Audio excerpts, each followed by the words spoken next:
Okay. What is the best advice you've ever received? What is? The best advice you've ever received? We should always stay as member of the global community. Mana yang Bapak anggap akan datang lebih dulu? Krisis mana yang Bapak anggap akan datang lebih dulu? Krisis moneter atau pandemi? Krisis moneter. Bagaimana menurut Bapak, apakah Indonesia harus jago kandang atau jago dunia? Indonesia harus tuan rumah di negeri sendiri dan jago di dunia. Di mana posisi anak muda dalam kebijakan luar negeri di periode Bapak nanti? Menjadi salah satu, seperti saya sampaikan tadi, anak muda harus menjadi bagian dari diplomasi dunia.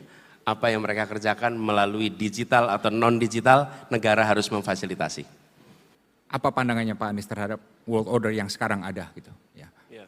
Ini sebenarnya kalau kita menyaksikan Din, apa yang kami tadi bilang, kalau dulu ada dual polar kira-kira, barat dan timur, kemudian unipolar, sekarang kita menghadapi situasi multipolar. Dan dalam menghadapi situasi multipolar itu, Indonesia harus memandang dirinya sebagai negara besar. Saya pernah berdiskusi dengan pimpinan sebuah negara kecil. Dia mengatakan begini, Pak Anies, our country is too small to influence conversation in the world. So our role is to anticipate change and navigate through these changes. But your country is a big country that you can influence the course of the world. Dan itu pandangan dunia pada kita. Karena itu saya melihat ini multipolar, tapi Indonesia harus step in dan di sini berbicara tentang bagaimana menyusun sebuah tata dunia yang lebih adil, yang lebih damai, yang memiliki sebuah kesepakatan-kesepakatan yang memungkinkan prosperity naik, nature terjaga. Dan menurut saya itu agenda-agenda utama di level dunia. Dong dang dong dong dang dong dong dang dong dong dang dong dong dang dong dong dang dong dong dang tak gendang dang bling tak dum lak gendang bling tak dum gendang bling tak dum gendang bling tak dum dum dang dong dong dang dong dang dong dong dang dum dang dong dong dang dong dang dong dang dong dang dong dong dang dong dong dang dong dang dong dong dang dong dang dong dang tak gendang bling tak dum dum dang bling tak dum dum dang bling tak dum dum dang bling tak dum dum dang dong tak dum dum dang bling tak dum dum dang bling dong dang dang dong dang dang dong dang dang dong dang dang dong dang dang dong dang dang dong dang dang dong dang bling tak dum dum dang bling tak dum dum dang bling dong dang dong dong dang dong dong dang dong dong dang dong dong dang dong dong dang dong dong dang dong dong dang tak gendang dang bling tak dum lak gendang bling tak dum gendang bling tak dum gendang bling tak dum dum dang dong dong dang dong dang dong dong dang dong dang dong dong dang dong dang dong dang dong dang dong dong dang dong dang dong dong dang dong dong dang dong dang dong dang dong dang tak gendang bling tak dum dum dang bling tak dum dum dang bling tak dum dum dang bling tak dum dum dang dong tak dum dum dang bling tak dum dum dang bling dong dang dong dang dong dang dang. Assalamualaikum warahmatullahi wabarakatuh. Jumpa lagi kita pada kesempatan ini. Saya Bustami Narda tetap mendoakan kepada Allah Subhanahu wa taala, Tuhan Yang Maha Esa, semoga seluruh pemirsa selalu mendapatkan keberkahan hidup dari Allah Subhanahu wa taala, Tuhan Yang Maha Esa. Kita baru saja melihat dua tayangan dari dua orang calon presiden Republik Indonesia, calon presiden nomor urut 1 Anies Baswedan, calon presiden nomor urut 2 Prabowo Subianto. Dari kedua calon presiden ini kita bisa melihat di sini betapa pada penampilan keduanya kita melihat sungguh berbeda. Di satu sisi Anies Baswedan terlihat sedang berdialog dengan mahasiswa atau dengan kaum milenial tentang negara dan bangsa ini ke depan, dan tampak kaum milenial ini, anak muda ini memberikan pertanyaan-pertanyaan cepat kepada Anies Baswedan, dan Anies menjawabnya juga dengan jawaban-jawaban yang cepat. Selanjutnya kita juga melihat sekelumit kutipan penyampaian pemikiran Anies Baswedan yang dimoderatori Dino Patijalal. Di sisi lain, kita menyaksikan penampilan calon presiden nomor urut 2 Prabowo Subianto sedang asik berjoget. Sahabat BN melihat kepada Anies Baswedan ada harapan baru untuk bangsa dan negara kita ini ke depan, dari pemikiran, dari kewibawaan, dari wawasan yang dikemukakan seorang tokoh muda Anies Baswedan.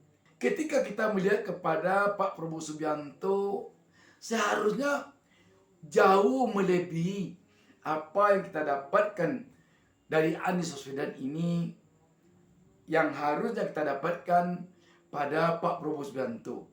Kenapa demikian? Pengalaman yang dimiliki seorang Prabowo Subianto dari lamanya dia berkarir di pemerintah, dari banyaknya pengalaman yang sudah dia dapatkan baik sebagai seorang prajurit TNI yang dia jalani selama era Orde Baru, maupun seorang pebisnis dan seorang politisi yang memimpin Partai Gerindra selama era reformasi. Tentu saja seharusnya lebih banyak kita dapatkan apa-apa yang kita dapatkan pada Anies ini dari Prabowo dibandingkan dari Anies. Apalagi dari sisi usia, sungguh jauh usia Prabowo Subianto dibandingkan dengan usia Anies. Tetapi kita terus terang harus mengatakannya di sini bahwa kita terenyuh, bahwa kita sedih bahwa ketika seorang tokoh senior Prabowo Subianto yang berusia sudah di atas 70 tahun berjoget-joget. Joget-joget seperti ini harusnya dilakukan oleh cawapresnya Gibran. Dia seorang anak muda belia. Tetapi mohon maaf kalau kita katakan kurang pantas kalau seorang tokoh selevel Prabowo Subianto yang sekarang menjadi calon presiden, calon kepala negara, calon pemimpin bangsa dan negara ini yang sudah punya pengalaman beberapa kali menjadi calon presiden dan pernah satu kali menjadi calon wakil presiden. Sungguh tidak terbayangkan oleh kita kalau Pak Prabowo mau melakukan joget-joget di tempat-tempat yang resmi. Seperti pada acara pengambilan nomor undian beberapa waktu lalu di KPU, terkejut kita melihat Prabowo Subianto ini berjoget di depan hadirin. Sahabat BN, kita akui memang ini mungkin atas saran atau perintah dari konsultannya Prabowo Subianto. Tetapi bagaimana kata warga negara Indonesia, terutama tentu kata tokoh-tokoh Republik ini, melihat seorang calon presiden seusia Prabowo Subianto berjoget-joget untuk mendapatkan suara. Sebegitu benarkah usaha yang harus dilakukan oleh seorang Prabowo Subianto yang jenderal bintang 3, yang ketua umum partai, yang seorang menteri pertahanan untuk mendapatkan suara demi untuk bisa menduduki kursi presiden? Rasanya jauh lebih penting kewibawaanku bagi seorang tokoh selevel Prabowo Subianto dibandingkan dengan sebuah kursi presiden.